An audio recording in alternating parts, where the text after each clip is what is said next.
Ma belle-mère maléfique me rendait la vie impossible chaque jour. Tu es une ratée, une bonne à rien. J'ai toujours su que tu n'étais pas faite pour mon fils, cria-t-elle devant toute ma famille. Jusqu'au jour où, fatiguée de toutes ces humiliations, j'ai décidé de me venger de la pire des manières. Martha serrait le torchon de cuisine entre ses mains en regardant la casserole sur le feu. Son esprit vagabondait, pris dans des souvenirs et des frustrations accumulées silencieusement depuis des années. Les flammes du poêle crépitaient sous le couvercle, et dans sa tête résonnaient les paroles de sa belle-mère, « Tu n'es pas assez bien pour lui. Tu n'es pas la femme que mon fils mérite. » Pour une raison inconnue, cette nuit-là, elle se sentait agitée, comme si quelque chose la poussait à faire quelque chose hors de sa routine. Elle laissa la casserole et regarda l'horloge murale. Son mari, Rohan, n'était toujours pas rentré. Il était tard, et l'angoisse commençait à brûler dans sa poitrine.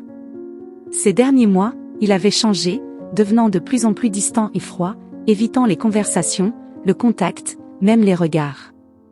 Martha essayait de s'accrocher à l'idée que ce n'était que des hauts et des bas du mariage. Cependant, il devenait de plus en plus difficile d'ignorer l'intuition qui lui disait que quelque chose n'allait pas. C'est alors qu'un bruit venant de la chambre principale attira son attention. C'était un rire, doux mais distinctif, une voix qui n'était pas celle de Rohan. Martha sentit un frisson lui parcourir l'échine. Un rire? À cette heure-ci? Chez elle? Le monde sembla s'arrêter tandis qu'elle avançait lentement dans le couloir, ses pas légers et silencieux, ses sens aiguisés par l'adrénaline. En s'approchant de la porte entr'ouverte, elle entendit clairement les voix de Rohan et d'une autre femme. Cette voix inconnue, jeune et pleine de coquetterie, alluma en elle une fureur qu'elle n'avait jamais ressentie. Elle ouvrit brusquement la porte, et ils étaient là, Rohan, de dos, et une jeune femme enroulée dans ses bras, riant, jouant avec le col de sa chemise. Rohan la regarda avec surprise et dédain, comme si elle était une nuisance inattendue. Il lâcha la femme et se leva, affrontant Martha sans même un soupçon de regret dans les yeux. « Qu'est-ce que c'est que ça ?» demanda Martha, la voix brisée et les mains tremblantes. La scène qui se déroulait sous ses yeux lui brisait le cœur, en même temps, la remplissait d'une rage viscérale. Rohan poussa un soupir, comme s'il était fatigué de cette scène qu'il considérait, dans son esprit, inévitable. « Tu ne savais vraiment pas ?» dit-il d'un ton méprisant. « Martha, c'est fini depuis longtemps. Je ne t'ai jamais aimé, et je pense qu'il est temps que tu l'acceptes. Je veux divorcer. » Martha sentit une boule dans la gorge. Les paroles de Rohan étaient comme des couteaux, déchirant chaque petit espoir qu'elle gardait encore en elle. Elle regarda la femme qui se tenait à côté de lui, une jeune femme belle et radieuse, qui la regardait avec un mélange de moquerie et de pitié. « Tu ne m'as jamais aimé ?» demanda Martha à voix basse, à peine capable de prononcer les mots. Rohan laissa échapper un rire amer. « Jamais. Tu pensais vraiment que j'allais rester avec toi ?» Le regard de Rohan était froid et méprisant. « Dès le début, je savais que tu n'étais pas la femme avec qui je voulais passer le reste de ma vie. »« Tu es ?» Il fit une pause, cherchant les mots exacts pour la blesser, laide, Martha. « Tu es ennuyeuse et triste. Ma mère a toujours eu raison à ton sujet. » Cette dernière phrase fut le coup de grâce. Martha sentit quelque chose se briser en elle. L'humiliation, le mépris accumulé au fil des années, l'image de cette jeune femme souriant aux côtés de Rohan, tout explosa en elle. Son regard parcourut la pièce et se posa sur une figurine en porcelaine sur la commode, un cadeau de mariage qu'elle considérait jusqu'alors comme un symbole de leur amour. D'un pas décidé, elle s'approcha et saisit la figurine entre ses mains. Rohan continuait de parler, sans remarquer le changement dans son regard, sans percevoir l'intensité de sa respiration. Chaque mot qui sortait de sa bouche était comme un poison qui s'infiltrait dans l'air. « Tu sais ? Tu me fais pitié, Martha. Parfois, je pense à quel point tu es pathétique à t'efforcer de maintenir cette farce de mariage. Mais je ne peux plus continuer ainsi. Tu mérites de connaître la vérité. » Sans plus attendre, Martha leva la figurine de porcelaine, et sans hésiter, la frappa contre la tête de Rohan. Le bruit fut sourd, brutal. Il vacilla, portant une main à sa tête avant de s'effondrer au sol. La maîtresse poussa un cri, reculant, horrifiée. La figurine de porcelaine se brisa au sol, se fragmentant en 1000 morceaux, comme le mariage qu'elle croyait autrefois posséder. La pièce retomba dans un silence glacial. Martha respirait lourdement, ressentant un mélange de libération et d'horreur. Elle regarda le corps inerte de Juan, n'ayant pas encore pleinement conscience de ce qu'elle venait de faire. La jeune femme commença à se diriger lentement vers la porte, le visage pâle et effrayé. Mais en arrivant à la porte d'entrée, elle se rendit compte qu'elle était fermée. Sans qu'elle s'en rende compte, son téléphone se mit à sonner, rompant le silence et la faisant sursauter. Martha s'approcha lentement de la porte, bloquant le passage de la jeune femme. Son regard était intense, fixe, chargé d'un calme perturbant. « Où penses-tu aller ?» demanda-t-elle, d'une voix si douce qu'elle en devenait effrayante. La jeune femme déglutit, incapable de prononcer un mot. Elle savait que tout ce qu'elle dirait pourrait sceller son destin. Dans le regard de Martha, il n'y avait aucun regret, seulement une détermination implacable, comme si elle avait enfin pris le contrôle de sa vie et était prête à faire ce qu'il fallait pour se protéger. Martha s'approcha, réduisant la distance entre elles, sans quitter la jeune femme des yeux, qui, paralysée par la peur, la fixait, priant en silence pour qu'elle la laisse partir. Mais Martha avait d'autres projets. Après tout, elle avait trop longtemps gardé le silence, endurant humiliation et mépris. Il était temps de faire face à la réalité, enfin, de prendre le contrôle. Elle respirait profondément, essayant de calmer les battements frénétiques de son cœur. Elle fixait intensément la jeune fille, qui se trouvait à quelques pas de la porte, immobile, le visage blanc comme du papier. Le téléphone continuait de sonner dans la main de la jeune fille, remplissant l'espace d'une tension presque palpable. Martha cessa de bloquer la porte et se dirigea vers le salon, comme si quelque chose en elle avait radicalement changé. « Tu n'as pas besoin d'avoir peur, je ne veux pas te faire de mal », dit-elle d'une voix calme, mais ces mots ne pouvaient pas totalement masquer le mélange de douleur et de rage qui brûlait dans ses yeux. La jeune fille, toujours paralysée, tenta de répondre, mais les mots ne sortaient pas. Tout dans son esprit était un mélange de confusion, de peur et de honte. Elle s'appelait Clara, mais à cet instant, elle se sentait comme un spectre, un être invisible ayant franchi les limites du permis. Elle était venue dans cette maison croyant que Juan avait le contrôle, qu'il avait tourné la page. Il lui avait dit que son mariage était mort, que sa femme était une femme brisée, quelqu'un sans vie, enfermé dans une coquille de routine et de désillusion. Mais maintenant, face à Martha, Clara commençait à douter de chaque mot que Juan lui avait dit. Martha se laissa tomber sur l'une des chaises de la salle à manger et regarda Clara avec une expression triste, comme si elle essayait de voir à travers elle. « Tu sais, je n'ai jamais pensé qu'on en arriverait là, » dit-elle, sa voix tremblante mais ferme. Elle baissa les yeux vers ses mains, qui tremblaient encore légèrement. « Juan m'a trompée pendant longtemps, pas seulement avec toi, mais avec bien d'autres choses. Il m'a fait croire que c'était moi le problème. » Clara fit un pas vers elle, avec un mélange d'empathie et de peur dans les yeux. La situation était plus complexe qu'elle ne l'avait imaginé, et maintenant, prise dans ce silence tendu, elle ressentait l'impulsion de dire quelque chose, n'importe quoi pour apaiser Martha. « Je suis désolée. Je ne savais pas que, » murmura-t-elle, sa voix à peine audible. Martha l'interrompit avec un sourire amer. « Tu es désolée ? De quoi exactement ? » demanda-t-elle, levant le regard. Sa voix n'était plus aussi calme, il y avait un éclat de douleur et de fureur contenue.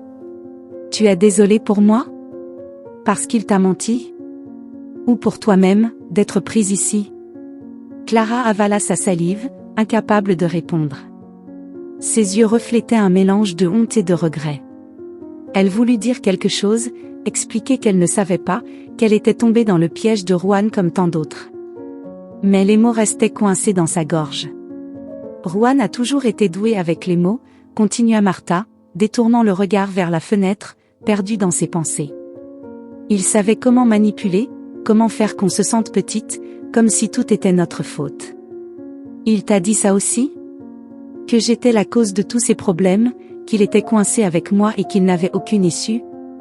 L'expression de Clara confirma la question, et Martha laissa échapper un rire amer. Bien sûr. C'est ce qu'il fait toujours. Il détruit quelqu'un avec ses mots, puis se présente comme la victime. Un silence lourd s'installa dans la pièce, dans lequel les deux femmes étaient plongées dans leurs propres pensées, piégées dans un réseau de mensonges et de trahisons tissés par le même homme. Martha, avec la figure de porcelaine brisée encore à ses côtés, commença à se remémorer chaque moment où elle avait senti qu'elle perdait sa dignité en s'accrochant à ce mariage qui, pour elle, était sacré, mais que Juan traitait comme une simple commodité. Finalement, Martha brisa le silence. « Il t'a déjà parlé de notre histoire ? Tu sais combien de temps nous avons passé ensemble ? » demanda-t-elle, l'observant avec un mélange de curiosité et de douleur. Clara secoua la tête, se mordant la lèvre, nerveuse. « Il m'a dit que vous étiez ensemble depuis des années, mais que les choses n'étaient plus comme avant. Que tu avais changé, grossi. » Martha rit de nouveau, mais cette fois, il y avait une profonde tristesse dans ses yeux. « Bien sûr. J'ai changé. Bien sûr que j'ai changé, murmura-t-elle pour elle-même, sentant l'impuissance lui tordre l'âme. Après tout ce que nous avons traversé ensemble, il devait bien accuser quelqu'un. Et s'il ne se sentait pas bien avec lui-même, le plus simple était de m'accuser. Martha ferma les yeux un instant, comme si elle essayait de contenir une vague d'émotion. Il n'a jamais supporté l'idée de vieillir, de voir comment le temps nous transformait. Et quand les rides ont commencé à apparaître, quand mon corps n'était plus ce qu'il avait été, il s'est convaincu que le problème, c'était moi. Clara la regardait, sentant chaque mot s'enfoncer dans sa poitrine. Elle se sentait exposée, comme si, sans s'en rendre compte, elle était devenue complice du mépris de Juan envers cette femme, de sa cruauté envers elle, qui semblait maintenant si vulnérable et en même temps si déterminée. « Je ne voulais pas te blesser, » dit Clara, bien qu'elle sache que ces mots étaient insuffisants. « Je pensais juste qu'il était sincère, qu'il était vraiment coincé dans un mariage qu'il ne voulait plus. Ce qu'il ne voulait pas, c'était assumer la moindre responsabilité, » répondit Martha, d'une voix sereine, presque résignée. « Juan a toujours été comme ça. Et moi, je l'ai permis, je l'ai accepté. Je pensais qu'avec le temps, il changerait, qu'il verrait en moi quelque chose qui mériterait son respect, son amour. Mais ça n'est jamais arrivé. J'étais toujours, » la voix de Martha se brisa légèrement. J'étais toujours celle qui comptait le moins dans sa vie. Clara regarda de nouveau vers la porte, cherchant une sortie, une échappatoire à cette situation chargée d'émotions et de culpabilité. Mais Martha remarqua son mouvement et se leva, les yeux fixés sur elle. « Je n'ai pas fini de parler avec toi, Clara, » dit-elle, d'une voix ferme, sans trace de la vulnérabilité qu'elle avait montrée plus tôt. Clara acquiesça, sentant qu'elle n'avait pas le choix. Elle voulait s'enfuir, mais elle savait qu'elle devait faire face aux conséquences de ses décisions. Elle s'obligea à soutenir le regard de Martha, attendant ce qui allait venir. Martha fit un pas vers elle et parla d'une voix profonde, presque chuchotante, comme si elle révélait un secret qu'elle avait gardé depuis longtemps. « Tu seras la dernière, Clara. La dernière personne qu'il trompe, qu'il utilise et qu'il jette comme si elle n'était rien. Je ne vais pas le laisser continuer comme ça. J'ai perdu beaucoup, mais je ne vais pas perdre le peu de dignité qui me reste. » Clara ne répondit pas, mais dans ses yeux brillait un mélange de respect et de peur. Il y avait quelque chose en Martha, quelque chose qu'elle n'avait jamais vu chez une femme qu'elle croyait brisée jusqu'à ce moment. Maintenant, devant elle se tenait quelqu'un de beaucoup plus fort et déterminé qu'elle ne l'avait jamais imaginé. Le téléphone sonna de nouveau, rompant le silence. Clara le regarda, et Martha acquiesça. « Réponds. Mais ne dis à personne ce que tu as vu ici. Parce que si tu le fais, » Martha laissa la phrase en suspens, mais son regard était clair. Clara comprenait bien ce que signifiait cet avertissement. Avec des mains tremblantes, Clara prit le téléphone et répondit, murmurant une excuse rapide à l'interlocuteur au bout du fil.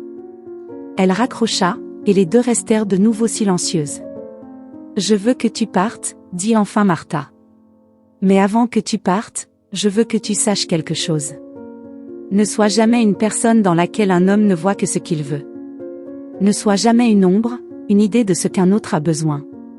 Parce que, finissent toujours par détruire ce qu'ils croient pouvoir contrôler. » Clara acquiesça lentement, laissant ces mots pénétrer dans son esprit. Elle ressentit une vague de compréhension, une sorte de libération à laquelle elle ne s'attendait pas. Elle était venue dans cette maison pour chercher quelque chose pour elle-même, mais maintenant, en partant, elle se sentait remplie d'une tristesse et d'une clarté nouvelle. Sans dire un mot de plus, elle ouvrit la porte et sortit. La nuit était froide et sombre, mais Clara eut l'impression qu'elle venait de s'échapper d'une obscurité bien plus profonde. Martha l'observa partir, ressentant une paix troublante en elle. Cette nuit-là, quelque chose en elle avait changé pour toujours. La nuit avançait lentement. Martha était seule, assise sur la même chaise où elle avait déversé des années de douleur et d'humiliation devant Clara. Dehors, le vent soufflait entre les branches nues, et le bruit conférait à la maison une aura d'inquiétude, comme si ses propres murs absorbaient le poids de ce qui s'était passé des heures auparavant. Martha ressentait un vide inexplicable dans sa poitrine, un mélange de libération et de perte, un espace laissé par quelque chose qui, bien que la tourmentant, avait aussi fait partie de sa vie pendant si longtemps. Le corps de Rohan était toujours dans le sous-sol. Elle n'avait pas eu la force de le déplacer, ni même de le recouvrir. Elle se sentait juste épuisée, émotionnellement et physiquement, comme si toute l'énergie qu'elle avait un jour possédée avait été arrachée, tout comme les mensonges de son mari. Mais au fond de son esprit, elle savait que ce moment de paix ne durerait pas éternellement. Pendant ce temps, dans un coin de la ville, Clara n'avait pas pu trouver le sommeil. Chaque fois qu'elle fermait les yeux, l'image de Martha, debout devant elle, avec ce mélange de force et de désespoir dans les yeux, revenait dans son esprit. La culpabilité lui tordait l'estomac. Elle savait qu'elle avait été naïve, qu'elle s'était laissée manipuler par les mots d'un homme qui n'avait jamais estimé personne d'autre que lui-même. Ses propres décisions l'avaient menée à cet instant, et dans son esprit, Martha était devenue une figure inoubliable. Sans trop y réfléchir, Clara se leva et s'habilla, décidée à revenir. Il y avait quelque chose qu'elle devait dire à Martha, une sorte d'excuse, mais aussi quelque chose de plus. Une part d'elle-même sentait que, d'une certaine manière, elles partageaient toutes deux la même douleur. Elle arriva à la maison avant l'aube. L'endroit était dans la pénombre, et Clara remarqua que la porte était entr'ouverte, comme si Martha l'avait laissée ainsi exprès. Elle entra doucement, ressentant un mélange de peur et de résignation. Martha était éveillée, assise dans le salon, le regard perdu au-delà des murs de la maison. En la voyant, Clara hésita, mais finit par se racler la gorge. « Martha, je suis venue parce que j'avais besoin de te parler, » dit Clara d'une voix basse, sans savoir par où commencer. Martha la regarda, surprise de la voir là si tôt, mais elle ne dit rien. Elle se contenta d'acquiescer et de lui faire signe de s'asseoir en face d'elle. « Je ne sais pas quoi te dire, vraiment. Je n'ai jamais pensé que tu reviendrais, » dit Martha en la regardant avec un mélange de curiosité et de réserve. Clara inspira profondément, essayant de trouver les mots. « Je sais que j'ai été partie prenante de tout cela, et que ce que je t'ai fait est horrible. » Sa voix tremblait. « Mais je sais aussi qu'il m'a utilisée. Il m'a fait croire à des choses qui n'étaient pas vraies, m'a montré ce qu'il voulait que je voie. Et, d'une certaine manière, je me suis laissée aveugler. » Martha l'observait en silence. Il y avait quelque chose dans la manière dont Clara parlait, quelque chose qui résonnait en elle. Ce n'était pas la première fois qu'elle voyait quelqu'un piégé dans le réseau de mensonges de Rohan. Mais pour la première fois, elle sentait que cette jeune femme comprenait son propre rôle dans le mal qu'ils avaient causé ensemble. « C'est ce qu'il faisait toujours, » dit Martha avec un sourire amer. « Il te faisait sentir importante, mais seulement quand cela lui convenait. Il te faisait croire que tu avais le contrôle, mais en réalité, il manipulait tout dans l'ombre. » Clara acquiesça, baissant les yeux. « Le pire, c'est qu'il m'a fait douter de moi-même. Il m'a fait croire que j'avais tort de vouloir plus, d'espérer quelque chose de sincère. Mais maintenant, je comprends qu'il n'a jamais aimé personne d'autre que lui-même. » Martha poussa un soupir et acquiesça. « C'est difficile à comprendre, n'est-ce pas ? » dit-elle en la regardant avec un mélange d'empathie et de tristesse. « Pendant des années, j'ai cru que le problème venait de moi. Sa mère me le répétait sans cesse, « Tu as de la chance que mon fils soit avec toi. » Elle me faisait penser que j'étais la chanceuse, que je devais tout supporter parce qu'il m'avait choisie. Mais maintenant, je vois que je n'étais qu'une autre victime de son narcissisme. » Le silence s'étendit entre elles, une pause chargée de compréhension et de tristesse. Clara se recula dans le dossier de la chaise, regardant Martha avec un mélange de respect et de culpabilité. « Martha, s'il y a quelque chose que je puisse faire pour t'aider, » dit-elle presque en chuchotant, sans être sûre de ce qu'elle pouvait offrir en cet instant. Martha la regarda attentivement, évaluant la sincérité de ses mots. Elle savait que Clara avait été manipulée, tout comme elle, mais elle savait aussi que la présence de cette jeune femme était un douloureux rappel de tout ce qu'elle avait perdu. « Il n'y a rien que tu puisses faire pour changer ce qui est déjà passé, répondit Martha d'une voix ferme. Mais il y a quelque chose que tu peux faire pour toi-même. Clara la regarda avec curiosité, attendant que Martha continue. Ne laisse plus jamais quelqu'un te faire sentir petite, dit Martha. Ne deviens jamais quelqu'un qui attend d'être sauvé par un autre. Assure-toi de construire quelque chose qui t'appartienne uniquement. Car, quand quelqu'un comme lui arrive, il ne sait que détruire. Clara acquiesça, les yeux pleins de larmes qu'elle ne savait pas contenir. Martha était devenue quelque chose de plus qu'une femme qu'elle avait blessée, elle était une sorte de miroir, un avertissement, en même temps, un symbole de force qu'elle n'avait pas prévu. Elles restèrent en silence, jusqu'à ce que Martha parle de nouveau, cette fois avec un calme presque déconcertant. Il est dans le sous-sol, dit-elle, sans la regarder. La nuit dernière, après ton départ, je ne pouvais penser à autre chose qu'à la façon dont toute cette situation m'avait changé, m'avait transformé en quelqu'un que je ne reconnaissais pas. Mais maintenant, je me rends compte que ce n'était jamais une transformation. Je ne faisais que libérer ce qu'il avait enterré en moi pendant si longtemps. Clara l'observait avec un mélange de crainte et d'admiration. « Que as-tu l'intention de faire, Martha ?» demanda-t-elle à voix basse, craignant la réponse. Martha resta silencieuse quelques secondes, comme si elle réfléchissait à chaque mot avant de le prononcer. « Je vais me libérer de lui, répondit-elle enfin. Mais pas de la façon que tu imagines. Je ne veux pas que son souvenir me hante, je ne veux pas porter le fardeau de ce que j'ai fait ou de ce qu'il a fait. Je veux être libre de tout, de lui, de sa mère, des mots qui m'ont fait me sentir inférieure. Et pour cela, il faut que le passé reste à sa place. » Clara ne comprit pas entièrement ces mots, mais quelque chose dans son ton lui transmit un sentiment de paix et de résolution. Martha n'était plus la femme blessée et brisée qu'elle avait vue la nuit précédente, elle était quelqu'un qui avait fait la paix avec sa propre douleur, qui avait accepté l'obscurité et l'avait transformée en sa force. La jeune femme se leva lentement, sentant qu'elle n'avait plus rien à dire. « Merci, Martha, dit-elle enfin, la voix tremblante. Tu n'as pas idée de ce que cela signifie pour moi. » Martha acquiesça, la regardant une dernière fois. « Prends soin de toi, Clara. Et souviens-toi de ce que je t'ai dit. » Clara quitta la maison, sentant que chaque pas la menait vers une nouvelle version d'elle-même. Elle savait que sa vie ne serait plus jamais la même après cette nuit, mais pour la première fois depuis longtemps, elle se sentait capable d'affronter son propre reflet sans regret. Martha observa la porte se fermer, et pour la première fois depuis des années, elle ressentit une paix véritable. Elle avait affronté ses peurs, ses démons, et laissé derrière elle le poids d'un amour qui n'avait jamais été réel. Tandis que le soleil commençait à se lever à l'horizon, Martha se leva et marcha vers le sous-sol. Elle n'avait ni peur, ni haine. Juste une profonde sérénité. Martha descendit les escaliers vers le sous-sol, chaque pas résonnant comme un écho profond dans le silence de l'aube. La pénombre de cet espace souterrain, avec ses murs de briques et son air humide et stagnant, lui rappelait le coin le plus sombre de sa vie, l'endroit dans son esprit où elle avait caché pendant des années les sentiments d'abandon et de mépris.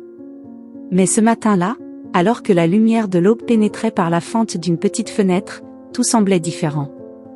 Il y avait quelque chose en elle qui se sentait, pour la première fois, libre et léger, comme si le fardeau qu'elle avait supporté s'effaçait, se transformant en poussière à mesure qu'elle descendait. Là, au sol, se trouvait Juan, à moitié conscient, avec la marque de sa trahison dessinée dans la blessure que Martha lui avait infligée. La figurine en porcelaine avec laquelle elle l'avait frappé était brisée en morceaux, éparpillée autour de lui comme un adieu symbolique à tout ce que ce mariage avait un jour représenté. Elle s'arrêta à quelques pas de lui, l'observant avec un mélange de compassion et de fermeté. Juan commença à bouger lentement, ses yeux mi-clos essayant de se concentrer. En reconnaissant la silhouette de Martha debout devant lui, un éclair de peur apparut dans son regard. « Pourquoi » balbutia-t-il, sa voix à peine un murmure rauque. « Martha, que fais-tu » Elle l'observa en silence un moment, sans répondre. Elle se tenait là, devant l'homme qui avait été le centre de sa vie pendant tant d'années, mais qui avait aussi été la source de ses peurs, de ses insécurités et de sa douleur. Celui qui, dans sa tentative de la contrôler, avait laissé une marque indélébile dans son cœur. « C'est moi qui devrais te poser cette question, Juan, » répondit-elle finalement, sa voix douce mais ferme. « Pourquoi m'as-tu fait ça? Pourquoi m'as-tu traité comme un obstacle, comme si je n'étais jamais assez pour toi ?» Juan essaya de se redresser, mais la douleur le força à rester au sol, la regardant depuis en bas. Dans ses yeux, il y avait un mélange d'incrédulité et de ressentiment. « Martha, ce n'est pas nécessaire. Nous pouvons parler, comme des adultes, » dit-il, essayant de retrouver son contrôle habituel, ce ton de voix qu'il avait toujours utilisé pour manipuler, pour faire en sorte que ses paroles sonnent comme la seule vérité possible. Mais Martha n'était plus la femme qu'il pensait connaître.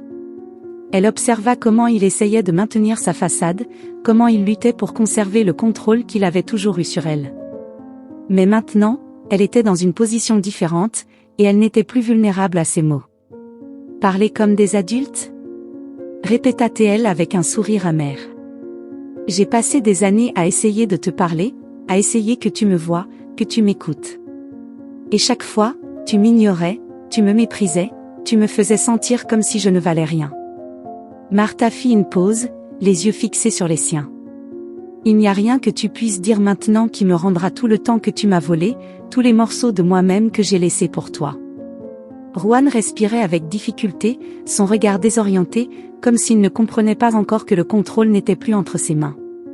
C'était un homme habitué à ce que tout aille dans son sens, à ce que les gens gravitent autour de lui comme s'il faisait partie d'un univers créé uniquement pour son confort et sa satisfaction.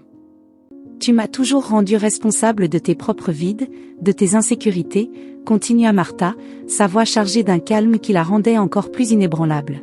« Tu m'as fait sentir que je n'étais jamais assez, que je devais changer pour te plaire, pour être ce que tu voulais. Et tout cela, pour rien. Parce qu'à la fin, ce n'était pas moi qui étais brisé. » Juan serra les dents, reconnaissant enfin la gravité de la situation. Pendant des années, il avait réussi à faire douter Martha d'elle-même, à lui faire croire que son amour pour lui était une sorte d'obligation et non un choix. Mais en ce moment, face à cette femme qui le regardait avec une conviction inébranlable, Juan ressentit, pour la première fois, le poids de son propre mensonge. « Martha, » commença-t-il, essayant d'adoucir son ton, « ce n'était pas mon intention, de te blesser. Peut-être que nous avons tous les deux fait des erreurs. » Elle lâcha un rire bref, sans aucune joie.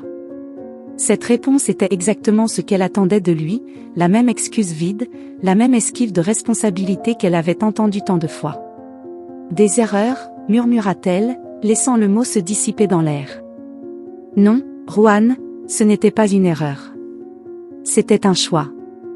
Tu as choisi de me blesser. Tu as choisi de trahir la confiance que j'avais placée en toi. Je t'ai donné tout ce que j'avais, mais tu n'as fait que prendre et prendre, jusqu'à me laisser vide. » Juan resta silencieux, la dureté dans les yeux de Martha le faisait se sentir petit, presque insignifiant.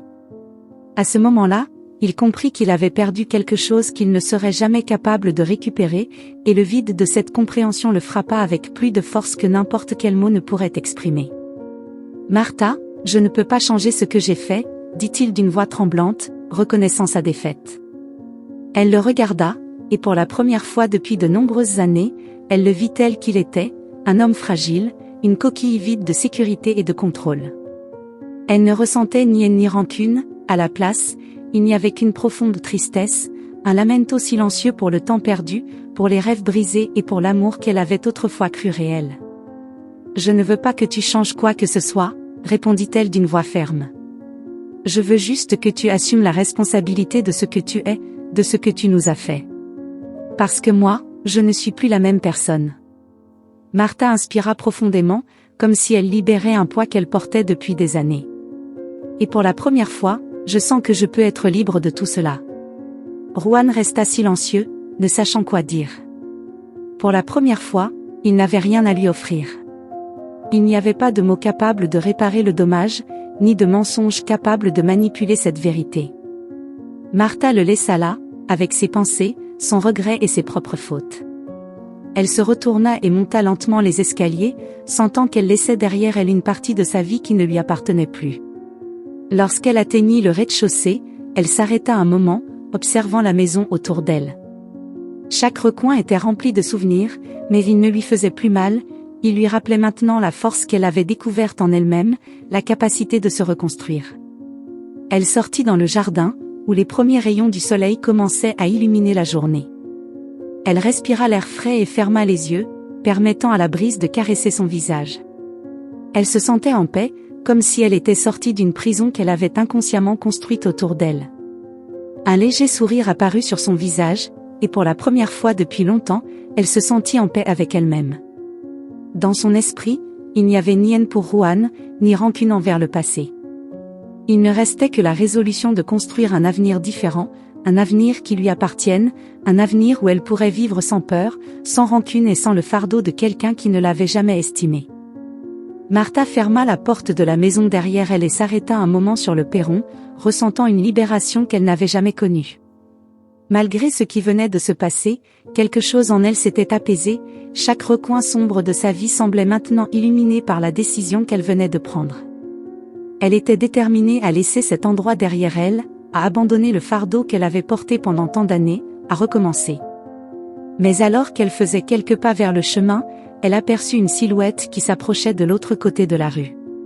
C'était sa belle-mère.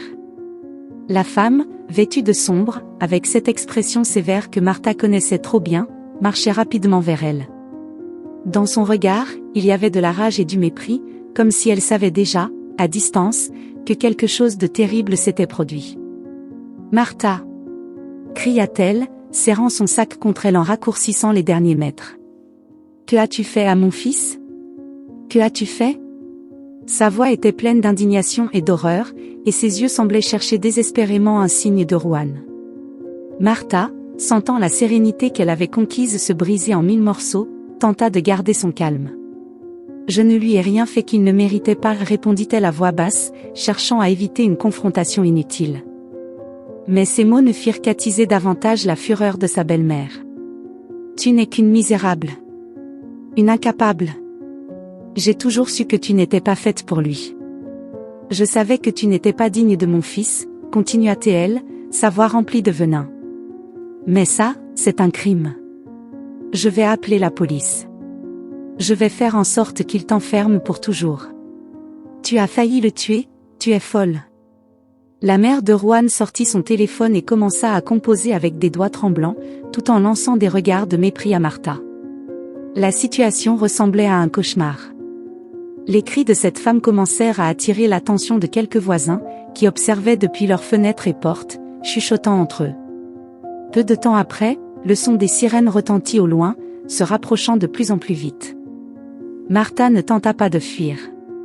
Sur son visage, il n'y avait pas de peur, seulement de la résignation et un calme qui la protégeait de la colère que sa belle-mère lui projetait avec chaque mot. Lorsque la police arriva, la mère de Ruan s'approcha d'eux, avec un mélange de larmes et de drame, expliqua la situation. « Cette femme. Elle a failli tuer mon fils. » criait-elle, en pointant Martha du doigt. « Elle est une menace. Elle doit être enfermée. C'est une meurtrière en puissance. » Les officiers s'approchèrent de Martha, d'une voix ferme, lui demandèrent de se tourner pour lui passer les menottes. Elle obéit sans résistance. Alors qu'il lui mettait les menottes au poignet, elle entendait les mots de sa belle-mère, chacun chargé de haine et de mépris. Mais Martha resta silencieuse. Dans son esprit, elle se répétait qu'elle avait fait ce qui était juste, qu'au final, elle avait affronté sa réalité et trouvé la paix qu'elle cherchait depuis si longtemps. Dans la voiture de police, tandis que les lumières bleues et rouges éclairaient les maisons voisines, Martha ferma les yeux, sentant que, d'une certaine manière, ce trajet en voiture était aussi une forme de libération. Des heures plus tard, elle se retrouvait dans une petite cellule du commissariat, les murs gris et l'odeur de l'humidité imprégnant l'air. Tout était froid et sombre, mais Martha se sentait sereine. C'était une paix qui lui avait coûté cher, mais qu'elle avait enfin obtenue. Elle savait que ce n'était pas la fin, qu'elle devrait encore faire face à la justice, mais pour la première fois depuis des années, la peur ne la paralysait plus. Soudain, le bruit de pas dans le couloir la fit lever les yeux. Juan apparut devant sa cellule, et derrière lui, sa mère. Le visage de sa belle-mère était plein de ressentiment, mais celui de Juan semblait étrange, presque embarrassé. Ils restèrent en silence un moment, se regardant à travers les barreaux. Finalement, Juan rompit le silence. « Je ne vais pas porter plainte, Martha, dit-il, d'une voix basse mais claire. » Sa mère le regarda avec incrédulité, saisissant son bras comme si elle essayait de le faire changer d'avis. « Comment ça, tu ne vas pas porter plainte ? Cette femme est une criminelle. Elle t'a attaqué.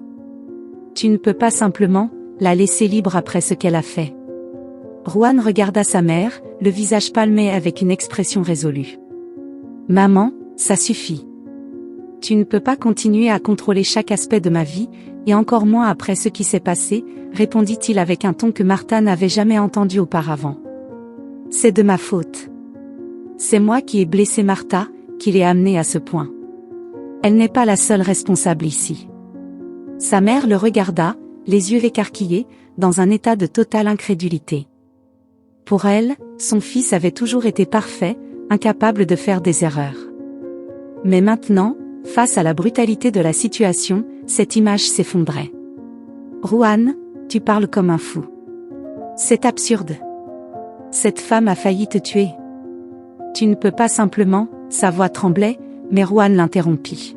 « Ce que tu ne sais pas, maman, c'est que c'est moi qui l'ai laissé briser.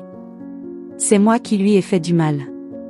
Peut-être d'une manière que tu ne peux pas voir ou comprendre, mais c'est moi qui l'ai trahi et blessé, bien avant qu'elle ne réagisse.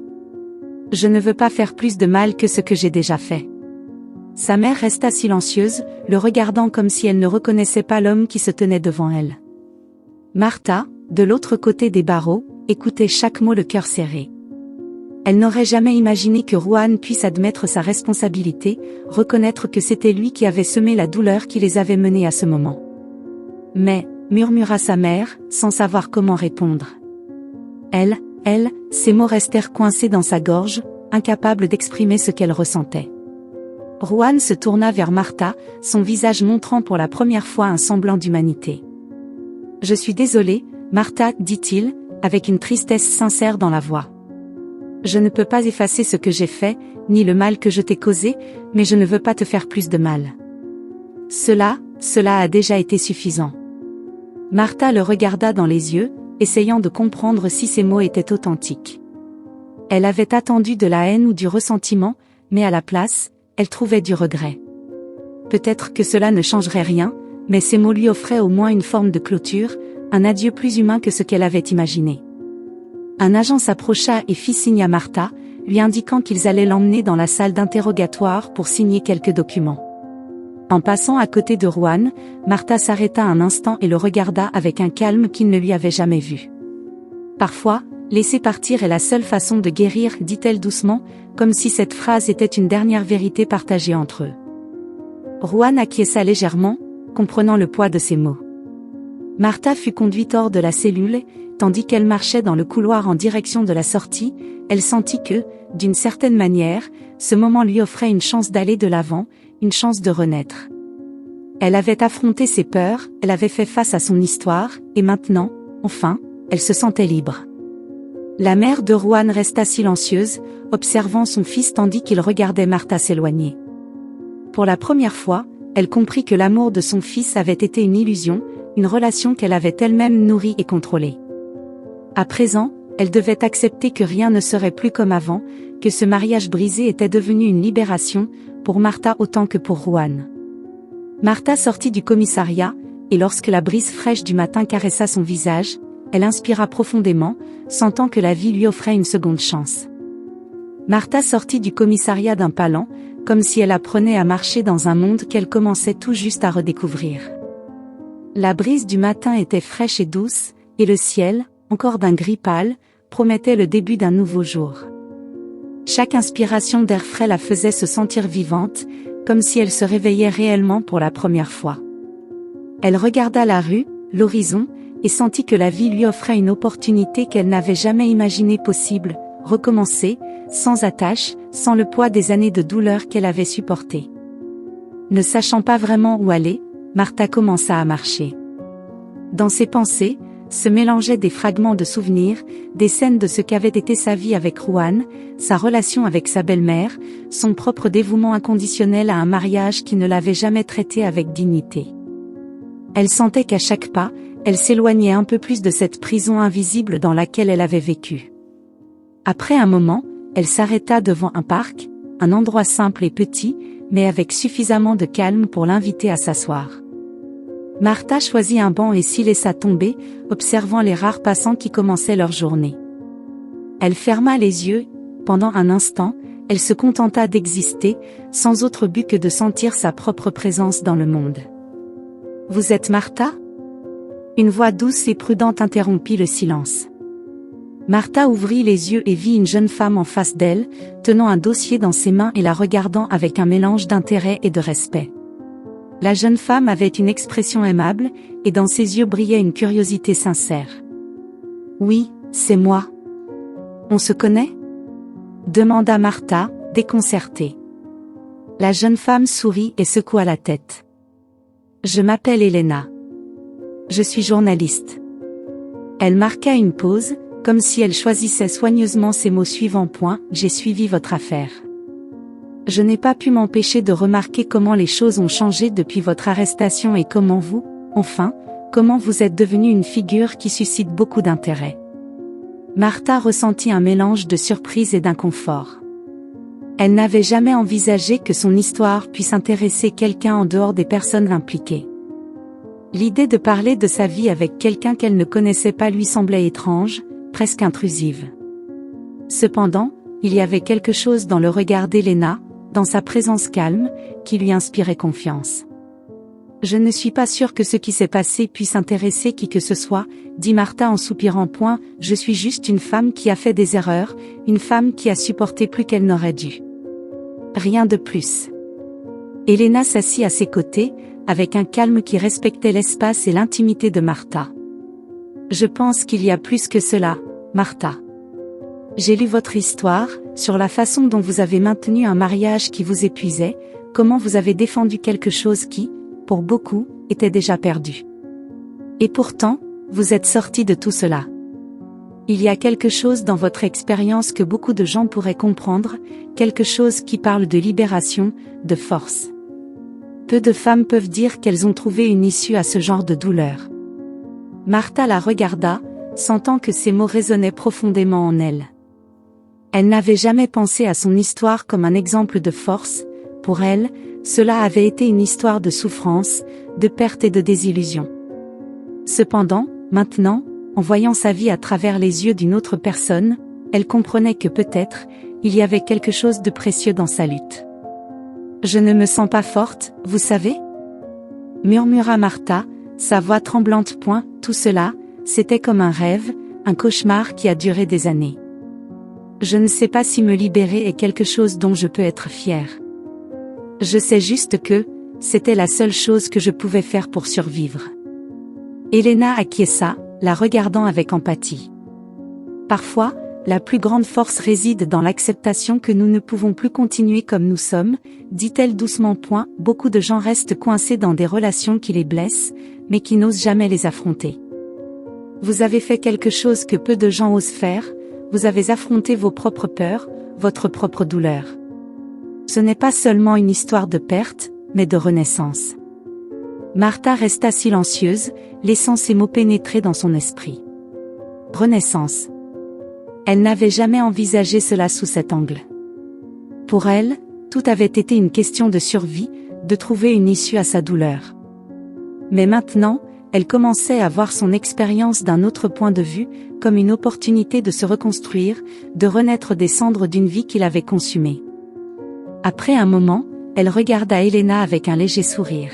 « Peut-être que vous avez raison, » dit-elle à voix basse, comme si elle parlait à elle-même. « Peut-être que tout cela m'a donné une seconde chance, une façon de recommencer, de découvrir qui je suis réellement. » Elena acquiesça, heureuse de voir cette lueur de compréhension dans les yeux de Martha.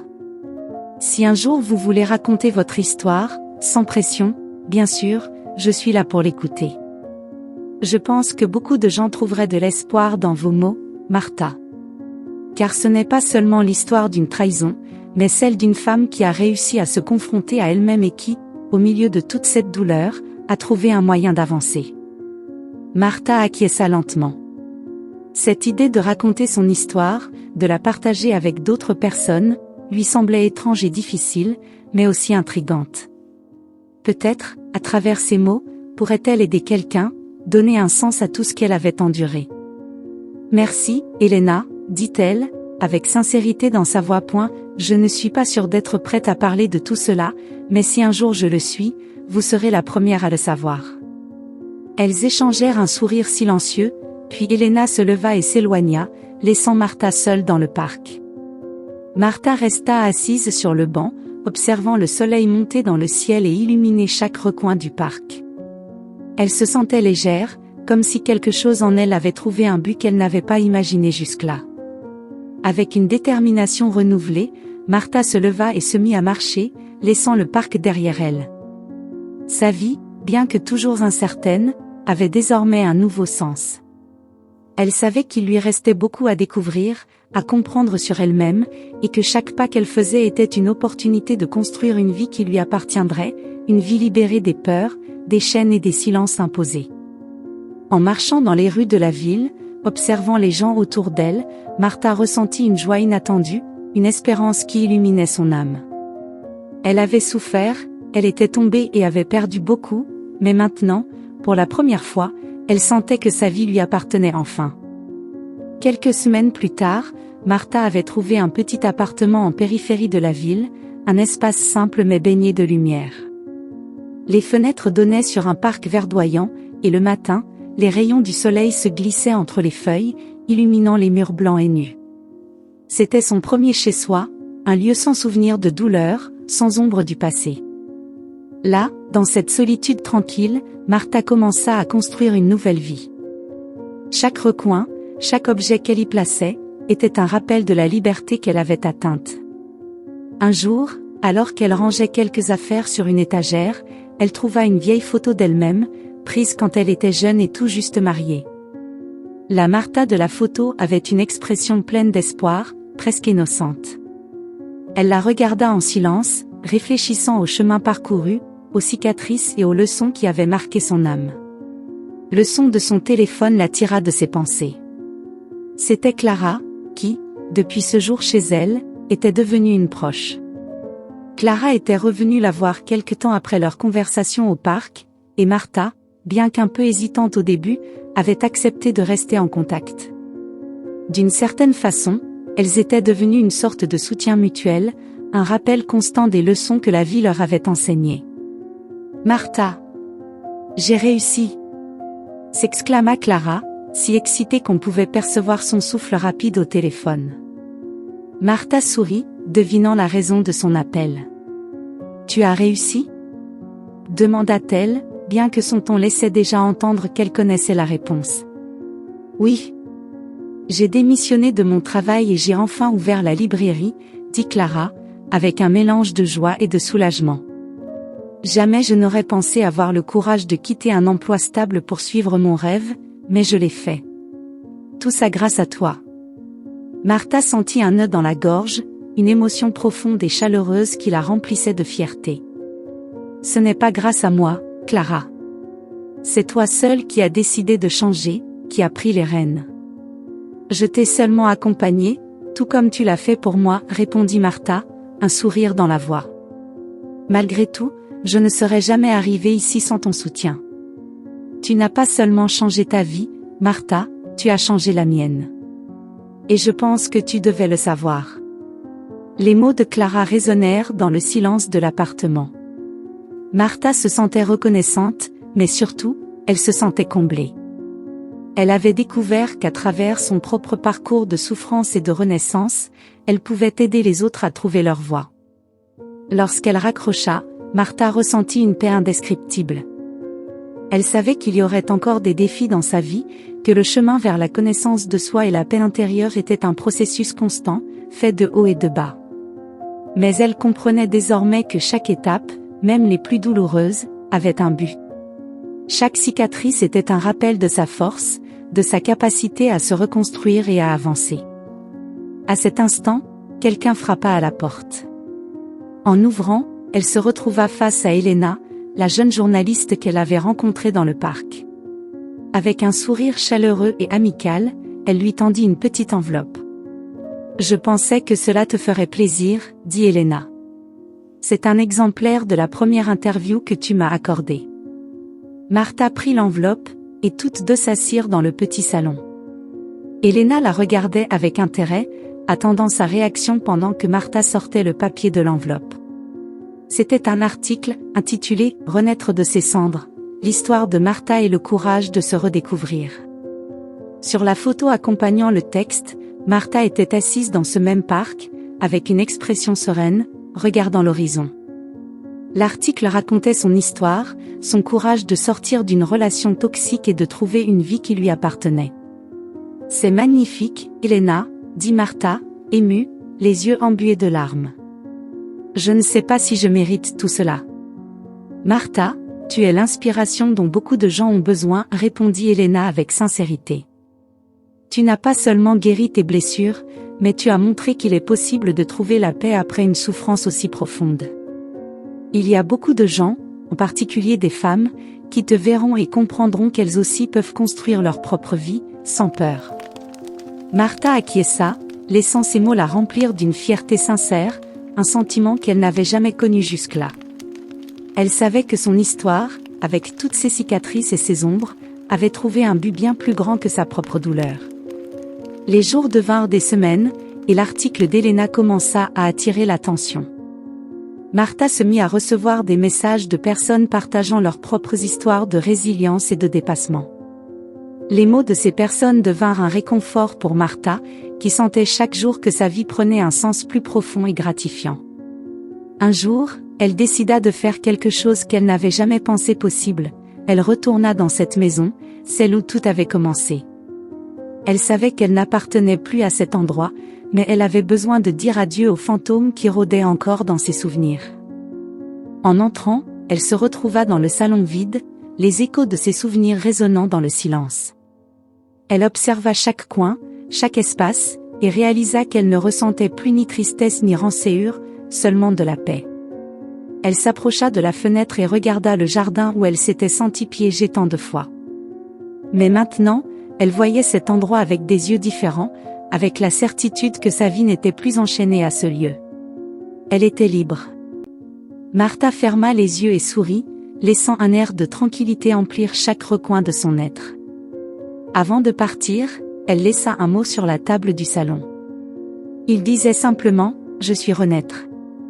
Aujourd'hui, cette maison me libère en paix. » C'était son adieu, une dernière lettre à la femme qu'elle avait été et qui, d'une certaine façon, lui avait donné la force d'être celle qu'elle était maintenant. En sortant de la maison, Martha se sentit plus légère que jamais. Ce dernier adieu lui permettait d'avancer définitivement, avec la certitude que son histoire de lutte et de rédemption continuerait d'être sa force, peut-être, celle des autres. Ainsi, Martha s'éloigna de cet endroit sans se retourner, avec un sourire aux lèvres et l'âme emplie de gratitude. Elle savait que sa vie comporterait encore des défis et des apprentissages, mais elle était prête à les affronter, avec la confiance d'une femme qui avait appris à s'aimer, à se respecter et à avancer, toujours en avant. Si cette histoire vous a touché, n'hésitez pas à partager dans les commentaires ce que vous avez ressenti en l'écoutant.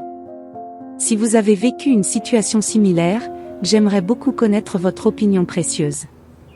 Je serais très honorée si vous laissiez un like, si vous partagiez la vidéo avec un ami ou un proche, et si vous vous abonnez à la chaîne. Ne manquez pas la prochaine histoire surprenante qui apparaît à l'écran en ce moment. Nous vous garantissons du divertissement exclusivement pour vous. À très bientôt dans la prochaine vidéo.